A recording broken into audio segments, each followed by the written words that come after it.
அதான் ஒரே பாசிட்டிவாக இருக்குது நினச்சி முடிக்கிறதுக்குள்ள மீஷோவோட இன்னொரு சைடு நான் பார்த்தேன்.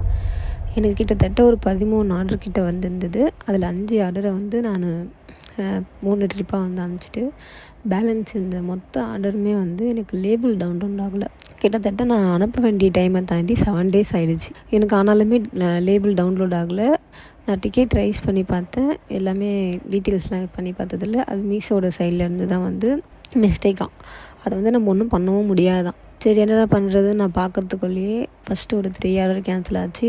அப்புறம் ஒரு 3 ஆர்டர் கேன்சல் ஆச்சு. கடைசியில் என்கிட்ட இருந்த மொத்த ஆர்டருமே கேன்சல் ஆகிட்டு நின்று போச்சு. அதுக்கப்புறம் எனக்கு ஆர்டருமே வரல. இது எப்படி இருக்குன்னா வந்து நமக்கு கஸ்டமர் நம்ம எதுவுமே சொல்ல முடியாது. ஏன்னா வந்து அவங்க ஒரு டைமில் எதிர்பார்த்து தான் வந்து ஒரு ஆர்டர் போடுது. அதையே தாண்டி 10 டேஸ் மேலே போகும்போது நம்மளாக இருந்தமே கேன்சல் பண்ணிட்டு தான் போவோம்.